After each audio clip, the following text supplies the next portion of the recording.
نوح علیہ السلام کا جو واقعہ ہے اسے مکمل کرنے کے بعد اللہ تعالیٰ نے حضرت ہود علیہ الصلاۃ والسلام کو اللہ نے اس کے بعد نوح علیہ السلام کی اولاد میں بھیجا. اور نوح علیہ الصلاۃ والسلام کے 3 بیٹے کہا جاتے ہیں, سام, حام اور یافث.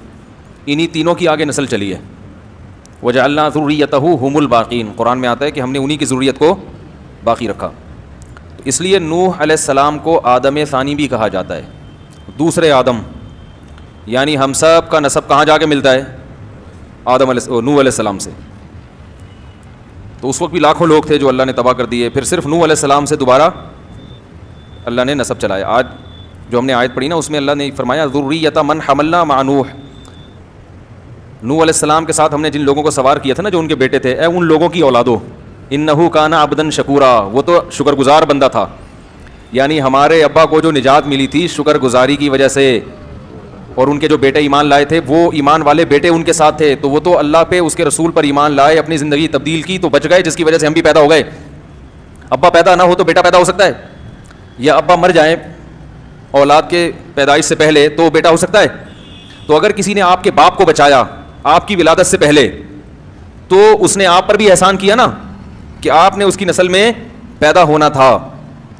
تو اگر نوح علیہ الصلاۃ والسلام کے وہ جو 3 بیٹے کشتی میں سوار ہوئے تھے وہ بھی اسی چوتھے کی طرح ہوتے تو پھر ہم پیدا نہ ہوتے. تو اس لیے اللہ نے فرمایا انہ کان عبدا شکورا, نوح اللہ کا شکر گزار بندہ تھا. 950 سال اللہ نے جو مشن دیا اس سے ذرا بھی ادھر ادھر نہیں ہوئے, اسی میں لگے رہے, زندگی اسی میں کھپا دی.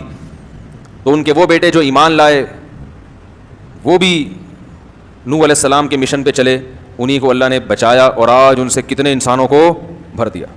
تو ان تمام انسانوں کو زندگی ملی ہے نوح علیہ السلام کی تقویٰ اور آپ کے بیٹوں کے تقوی اور للہیت اور دین اور مذہب کی بنیاد پہ, ورنہ باقی بھی کیا ہو جاتے,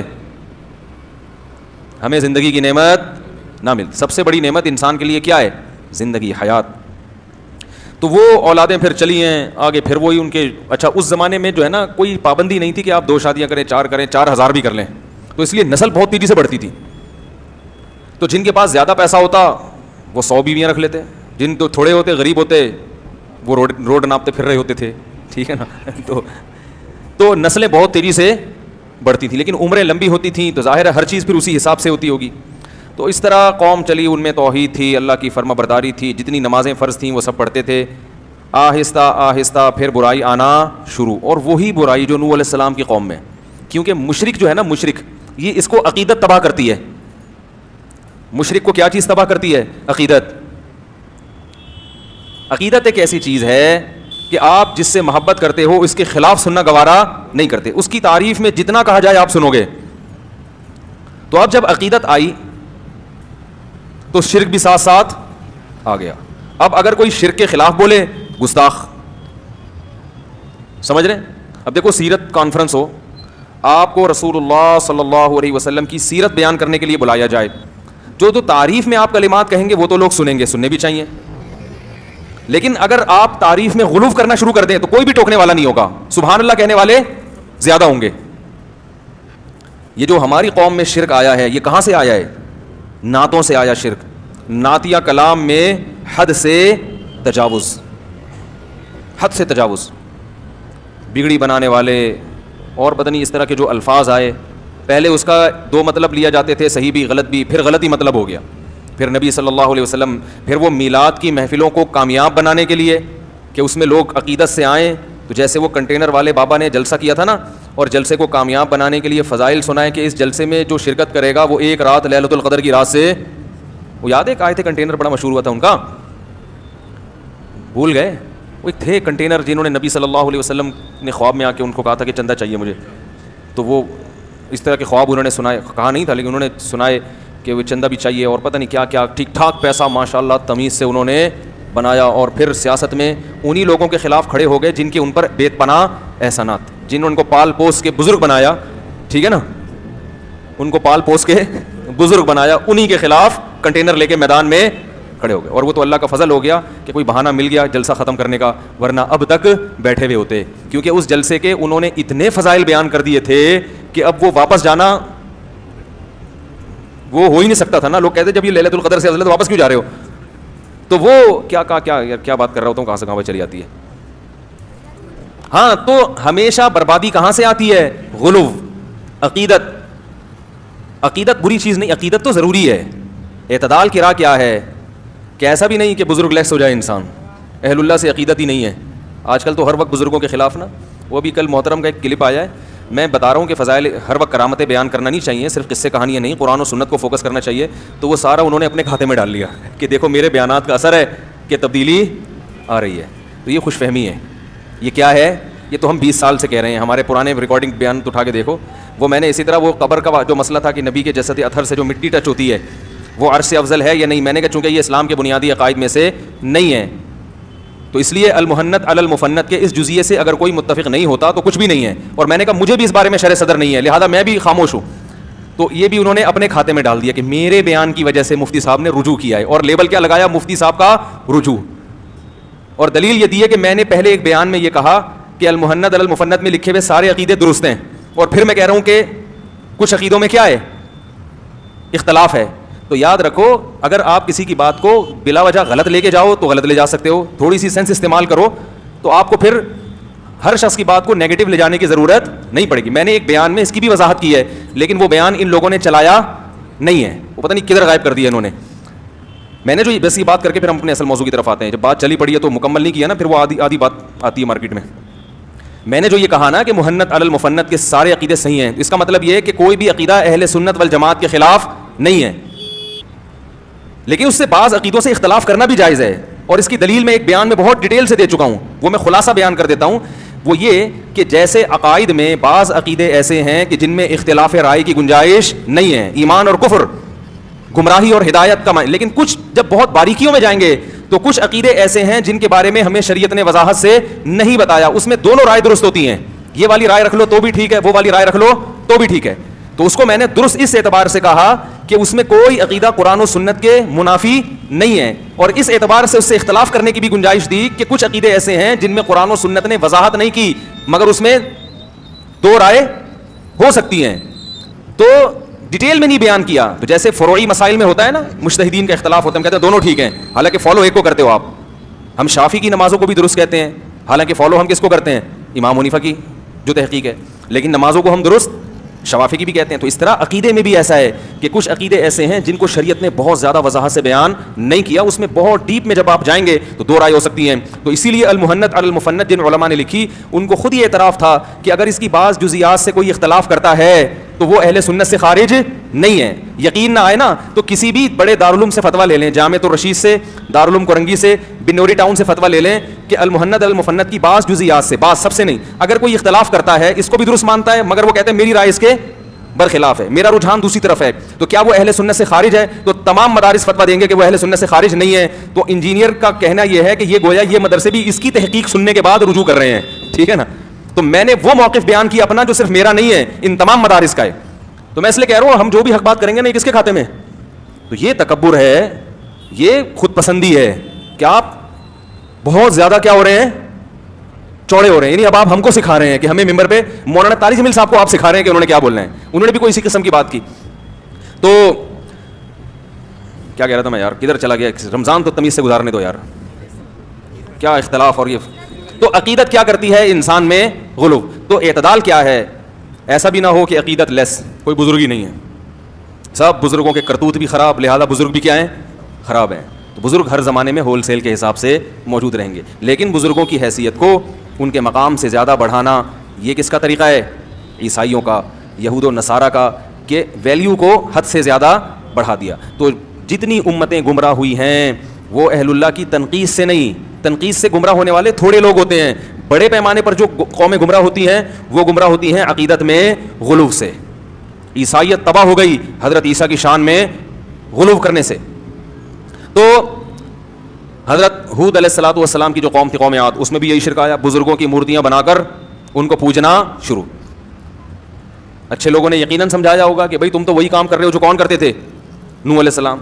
تو انہوں نے کوئی عذر تراش لیا ہوگا کہ وہ تو یوں کرتے تھے, ہم تو یوں نہیں کر رہے, ان کی تو یہ نیت تھی, ہماری تو یہ گھما پھرا کے پتھر کی چیز کے سامنے جھکتے کیوں, تمہارا کیا لگتا ہے؟ عقل کی بات ہے یا نہیں؟ وہ کہتے تھے بھائی یہ اللہ کی ایک نشانی ہے, تو اللہ نے ان کو اختیارات دے دیے ہیں. تو اللہ بار بار کہتے ہیں کہ کیا دلیل ہے کہ میں نے ان کو اختیارات دیے ہیں؟ یہ تو تم نے اپنے ہاتھوں سے بنائے, کیا دلیل ہے؟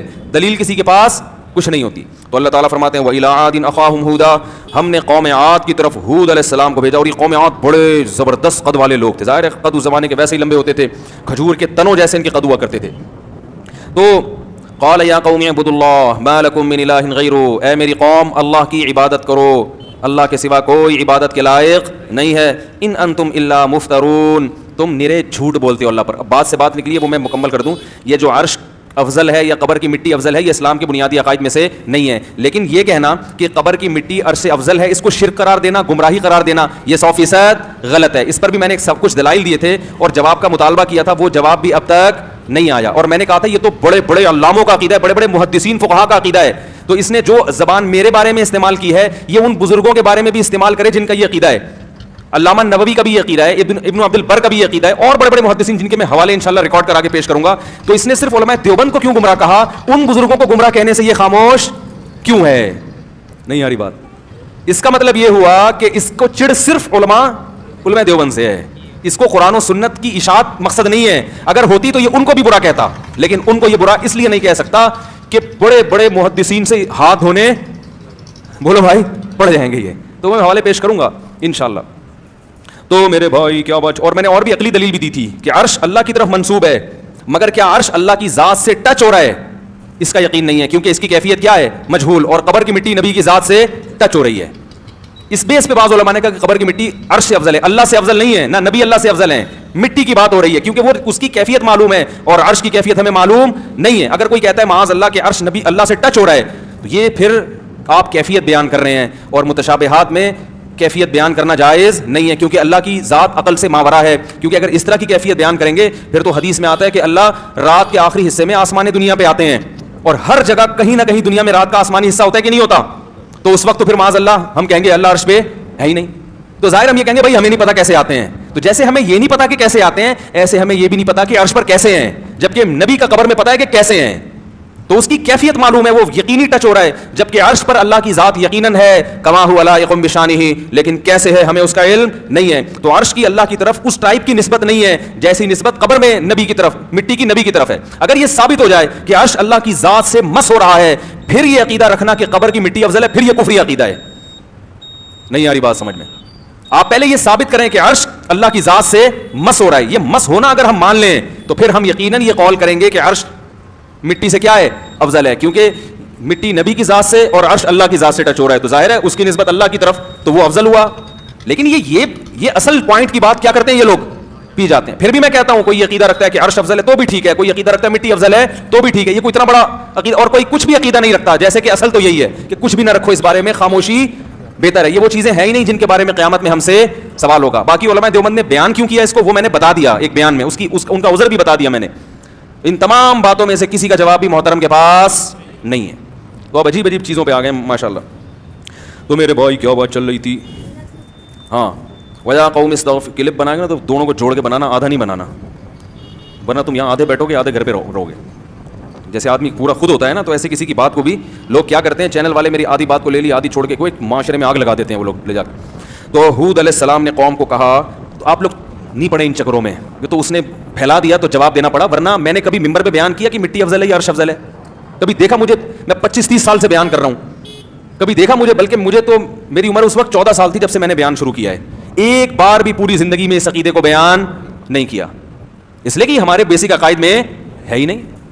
یہ تو ان لوگوں کی وجہ سے انہوں نے کیچڑ اچھالنا شروع کیا, تو پھر ہم نے دفاع میں بولنا شروع کیا. تو یہ ذمہ دار یہ ہیں, یہ لوگ ہیں جو امت میں ایسی بحثیں اٹھا رہے ہیں. المحند المفند کو لے کے پیچھے پڑا ہوا ہے اس کے, حالانکہ المحند المفند ہمارے مدارس میں نہیں پڑھائی جاتی. وہ ایک چیز تھی لکھی ختم ہو گئی, وہ کسی وجہ سے لکھی تھی. مدارس میں عقیدہ طحاویہ پڑھائی جاتی ہے, دوسری کتابیں پڑھائی جاتی ہیں.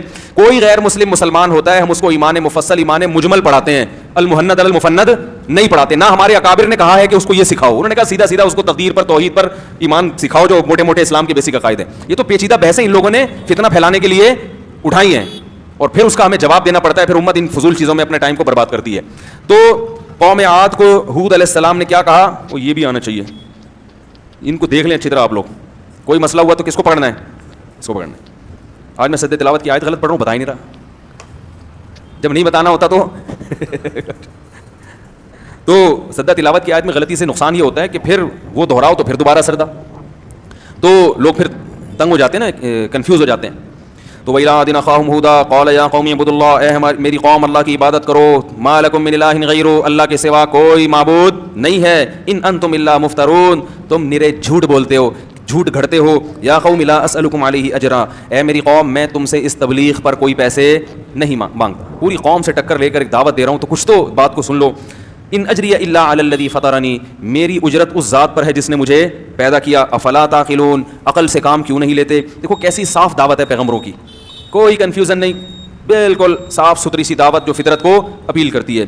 وَيَا قَوْمِ اسْتَغْفِرُوا رَبَّكُمْ، اے میری قوم اپنے رب سے گناہوں کی معافی مانگ لو. ثُمَّ تُوبُوا إِلَيْهِ، پھر اسی کی طرف متوجہ رہو. يُرْسِلِ السَّمَاءَ عَلَيْكُمْ مِدْرَارًا، آسمان سے برکت والی موسلا دھار بارشیں برسائے گا. وَيَزِدْكُمْ قُوَّةً إِلَىٰ قُوَّتِكُمْ، جتنے طاقتور ہونا اور طاقتور بنا دے گا اور پاور دے دے گا تمہیں. اور مجرم بن کے میری دعوت کو ٹھکرانے کی کوشش مت کرو. قوم جواب میں کہتی ہے یا ہود ما جئتنا ببینہ، کوئی دلیل نہیں ہے تیرے پاس باتوں کی، کوئی لاجک نہیں بنتی. ٹی وی میں دیکھا ہوگا آپ نے پروگرام، جو اینکر جب اپنی مرضی چلانا چاہتا ہے نا تو سامنے والے کے دلائل کو کیسے گھما دیتا ہے نا. پالیسی ہوتی ہے نا ٹی وی چینلز کی کہ اس کو پروموٹ کرنا ہے، اس کو کیا کرنا ہے، پیچھے رکھنا ہے، خام خام اس کی بات کو گھما کے. تو یہی ہوتا ہے جب بھی باطل کا انکار ہوتا ہے، اس کے تمام دلائل کو گھما دو اور جو غلط چیز ہے اس کو آگے لے آؤ. تو وہ بھی کہنے لگے ما جئتنا ببینہ، پتہ نہیں کیا دلیل ہے، دلیل تو کوئی ہے نہیں. وما نحن بتارک آلہتنا عن قولک، ہم اپنے خداؤں کو تیرے کہنے سے نہیں چھوڑ سکتے. وما نحن لک بمؤمنین، اور نہ ہم تجھ پر ایمان لانے والے ہیں. ان نقول الا تراک بعض آلہتنا بسوء، اصل میں تو ہمارے بتوں کے خلاف بولتا رہتا ہے تو ان بتوں نے تجھے کچھ کر دیا ہے. یعنی پوری قوم ایک طرف جا رہی ہے، تو خام خامے پوری قوم سے کیا کر رہا ہے، ٹکر لے کے اپنی زندگی خراب کر رہا ہے معاذ اللہ. تو یہ ان بتوں کی بد دعا لگ گئی ہے تجھے. یہ کیا ہو گیا ہے؟ جیسے میں عاملوں کے خلاف بولتا رہتا ہوں نا، بولتا رہتا ہوں تو کوئی بھی ذرا سا مسئلہ کرتے ہیں کسی عامل نے کچھ کر دیا ہوگا. حالانکہ میرے ساتھ اللہ کا فضل ہے، مسئلے ویسے بھی نہیں ہوتے. اللہ کا بڑا فضل ہے، اللہ نے بڑی ستاری کا معاملہ بھی کیا ہوا ہے اور غفاری کا معاملہ بھی ایسا لگتا ہے کہ کیا ہوا ہے. سارے کام اللہ کا فضل ہے. پریشانیاں تو ہر ایک کو آتی ہیں. تو میں کہتا ہوں یہ جن دو چار جن بھیج دیں یار، 10 لاکھ جنات ہیں، 18 لاکھ جلا دیے، 25 لاکھ یہ کر دیے، تو ایک آدھ ہماری طرف بھیج کے ہم کو اٹھوا لیں یار. تو انہوں نے کیا کہا کہ یہ ہمارے بتوں کے خلاف بولتا رہتا ہے. اب آپ یہ نہیں کہ میں عاملوں کو بتوں سے ملا رہا ہوں، اتنے برے نہیں ہوتے کہ بت پرست نہیں ہوتے وہ، مگر سیدھے بھی نہیں ہوتے، اتنے اچھے بھی نہیں ہوتے جتنے نظر آ رہے ہوتے ہیں. ان نقول الا تراک بعض آلہتنا بسوء، تھنکنگ وہی ہے، وہم، شاید کسی نے کچھ کر دیا ہو، شاید کسی نے کچھ کر دیا ہو، تھنکنگ وہی ہے. تو وہ بھی کہنے شاید بتوں کے نے کچھ کر دیا ہو. قال انی اشہد اللہ، جب انہوں نے تانا دیا نا بتوں نے کچھ کیا ہے، تو ہود علیہ السلام نے کہا میں اللہ کو بھی گواہ بناتا ہوں، واشہدوا، اور تم بھی گواہ رہو، انی بریء مما تشرکون، ان بتوں سے میں بری ہوں، میں ان سے بالکل ڈرتا نہیں ہوں. یہ پتھر کے ہیں، ککھ بھی نہیں کر سکتے. کیونکہ انسان ایسے موقع پہ ڈر جاتا ہے نا کہ یار ان بتوں نے کچھ کر دیا، تو سوچتے ہیں یار کہ کری تو نہیں دیا. جیسے آپ عامل کے پاس جاؤ، اچھے بھلے ٹھیک ٹھاک، وہ بولے گا جن آدمی کو وہم ہوتا ہے کہ یار کچھ ہے تو نہیں کہیں، تو نہیں بھی ہوتا، بیمار تو ہو جاتا ہے. من دونہ، میں اللہ کے سوا ان سب سے بری ہوں. فکیدونی جمیعا، تم سب مل کے انتر منتر پڑھو، جھاڑ پھونک چڑیل بھوت جن جو تم میرے ان بتوں کو بھی ملا لو اور ان مل کے میرے خلاف کیا کرو، تدبیر کرو. انی توکلت علی اللہ ربی وربکم، میں اعتماد کرتا ہوں اللہ پر جو میرا بھی رب ہے اور تمہارا بھی رب ہے. وما من دابۃ الا هو آخذ بناصیتها ان ربی علی صراط مستقیم. فان تولوا، اب بھی میری بات سے اگر اعراض کرتے ہو، فقد ابلغتکم ما ارسلت به الیکم، اللہ کا پیغام میں نے تم تک پہنچا دیا ہے. ربی قوما غیرکم، میرا رب تمہیں ہلاک کر کے دوسری قوم پیدا کر دے گا. ولا تضرونہ شیئا، اور تم اس رب کا کچھ بھی بگاڑ نہیں سکتے. قرآن کہتا ہے ولما جاء امرنا، جب ہمارا حکم آیا. دوسرے مقام پہ اللہ نے اس کی تفصیل بیان کی ہے کیسے عذاب آیا. فلما رأوه عارضا مستقبل اودیتهم، بادلوں کو دیکھا انہوں نے اپنی بستی کی طرف آتے ہوئے، تو فوراً وہ کہنے لگے ھذا عارض ممطرنا، یہ بادل ہے جو ہمیں پر برسے گا. پیغمبر نے کہا نا نا نا، یہ وہ عذاب ہے جس کا تم انتظار کر رہے تھے. تدمر کل شیء بامر ربها، ایسا طوفان آنے والا ہے جو رب کے حکم سے ہر چیز کو اکھاڑ کر پھینک دے گا. سورہ حاقہ میں اللہ نے اس عذاب کی تفصیل بیان کی. کذبت، کیا الحاقۃ ما الحاقۃ وما ادراک ما الحاقہ. كذب ثمود وعاد بالقارية فأما ثمود فأهلكوا بالطاغية وأما عاد فأهلكوا بريح صرصر عاتية. سرکش ہوا، یہ ایک آواز ہوتی ہے نا جس ہوا میں اس کو سرسر کہا جاتا ہے، زھوں کر کے آواز نہیں آ رہی تھی، خطرناک آواز، ایسی آواز والی ہوا عاتیہ جو سرکش. دیکھو ہوا کیسے سرکش ہوگی، ہوا کا مطلب جو بے لگام ہوا ہو، جو قابو میں نہ آ رہی ہو، جو کسی کی سننے کے لیے تیار نہ ہو، ایسی خطرناک ہوا. سخرہا علیہم 7 لیال، 7 راتیں وہ ہوا چلی ہے. و8 ایام، اور 8 دن، 7 راتیں اور 8 دن اتنی تیز ہوا چلی ہے. 7 لیال و8 ایام حسوما فتر القوم فیہا صرعا. اے مخاطب، اگر تو 8ویں دن اس قوم کو دیکھتا، ایسا لگتا بڑے بڑے پہلوان ہیں جو پچھاڑ کر گرائے گئے ہیں. ہواؤں نے ان کو اچھال اچھال کر زمین پہ پٹخا تھا. جیسے رنگ میں پہلوان ہوتا ہے نا, اس کو پچھاڑنا پڑتا ہے, گرتا نہیں ہے. تو اللہ نے ان کی طاقت اور قوت اور ان کے قد کو بھی بیان کیا اس منظر میں کہ ایسے لگ رہا تھا پہلوانوں کو زمین پہ پچھاڑ کر گرایا گیا ہے. فَتَرَى الْقَوْمَ فِيهَا صَرْعَىٰ كَأَنَّهُمْ أَعْجَازُ نَخْلٍ خَاوِيَةٍ, جیسے کھجور کے تنے الٹے پڑے ہوئے ہوتے ہیں نا, یہ کیفیت تھی. فَهَلْ تَرَىٰ لَهُم مِّن بَاقِيَةٍ, اللہ ہم سے پوچھتے ہیں بتاؤ ایک بھی ان میں باقی چھوڑا تیرے رب نے؟ کوئی نظر آتا ہے ان کا نام و نشان, ان کی اولادوں میں کوئی نظر آتا ہے؟ یہ دو قومیں تھیں طاقتور, قوم سمود اور قوم عاد. قوم عاد کے بعد قوم سمود آئی, یہ بھی بڑے طاقتور تھے. تو یہ تو کہتے تھے من اشد منا قوہ, ہم سے زیادہ طاقتور دنیا میں کون ہے, ہم سے زیادہ طاقتور کون ہے. یہ تو فخر سے کہا کرتے تھے ہم تو بہت اونچے قد کے لوگ ہیں. تو ان دونوں قوموں کو اللہ نے ایک کو آواز سے ہلاک کیا, طاغیہ, زوردار آواز تھی جس سے قوم سمود کے کلیجے پھٹ گئے, فرشتے نے چیخ ماری. اور اس قوم عاد کو کس سے ہلاک کیا؟ ہوا سے. علماء نے اس میں حکمت بیان کی ہے کہ بھائی کسی قوم کو اللہ پانی میں غرق کر رہا ہے, کسی کو زلزلے سے تباہ کر رہا ہے, کسی پہ پتھروں کی بارش ہو رہی ہے, تو ان کو ہوا اور آواز سے کیوں؟ اس کی وجہ یہ بیان کی کہ ان کا دعویٰ تھا ہم بہت پاورفل ہیں, طاقتور ہیں. آواز کے ذریعے مرنا آسان نہیں ہے, بہت زوردار بھی دھماکہ ہوتا ہے تو زیادہ سے زیادہ کان کا پردہ پھٹ جائے گا نا, انسان تو ہلاک نہیں ہوتا اس سے. لیکن اللہ نے اپنے عذاب سے بتا دیا کہ تم تو میرے فرشتے کی آواز بھی برداشت نہیں کر سکتے, تو ہم تو تمہیں آواز سے مار دیں. اس کائنات میں ایسی ایسی آوازیں ہیں کہ اگر اللہ ان پہ کنٹرول نہ کرے تو وہ آوازوں سے انسانوں کے کلیجے پھٹ جائیں. اور ہوا بھی بہت ہلکی چیز ہے, تو اللہ نے بتایا تم تو اتنے طاقتور نا جیسے کھجور کے تنوں جیسے, تمہیں تو میری ہوائیں, ہوا کو میں بے لگام کر دوں نا, اسی زمین کی, کوئی آسمان سے الگ سے ہوا نہیں بھیجی, اسی زمین کی جو ہوائیں ہیں جو مختلف علاقوں میں گھوم رہی ہیں, جن کا دباؤ کا ایک سسٹم ہے, ایک جگہ دباؤ بڑھتا ہے تو دوسری جگہ وہ جو ہے نا پھیل جاتا ہے, ایسا سسٹم. تو اگر ہم صرف ہوائیں تمہارے اوپر چھوڑ دیں اور اس کو بے لگام کر دیں, یہ ہوا ہی تمہیں تباہ و برباد کرنے کے لیے کافی ہے. تو اللہ کہہ رہا ہے اس نے ہواؤں نے ان کی قوم کو بھی گرایا زمین پہ اور ان کے مکانات محلات کو کھنڈرات میں تبدیل کر دیا. تدمر کل شیء بامر ربها, رب کے حکم سے ہر چیز کو توڑ پھوڑ کر رکھ دیا اس نے. ایسی خطرناک ہوا اللہ نے قوم عاد پر بھیجی. اللہ فرماتے ہیں ولما جاء امرنا, جب ہمارا حکم آ گیا, جو دوسرے مقام پہ بیان کیا, نجینا ہودا, ہم نے ہود علیہ السلام کو بھی بچایا, والذین آمنوا معه برحمت منا, اور جو ان کے ساتھ ایمان لائے تھے خاص اپنی رحمت سے ہم نے ان کو بھی بچا لیا. ونجیناہم من عذاب غلیظ, اور بہت برے عذاب سے ہم نے ان سب کو بچا لیا. پھر آگے اللہ کہتے ہیں وتلک عاد, دیکھو یہ تھی قوم عاد. تلک عربی میں ہاتھ سے اشارے کے وقت کہا جاتا ہے.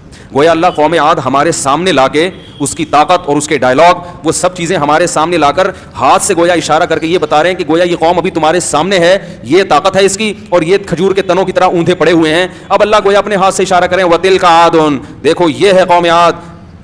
جہدوا بآیات ربہم, انہوں نے اپنے رب کی نشانیوں کا انکار کیا. رب کی نشانیاں کیا ہیں؟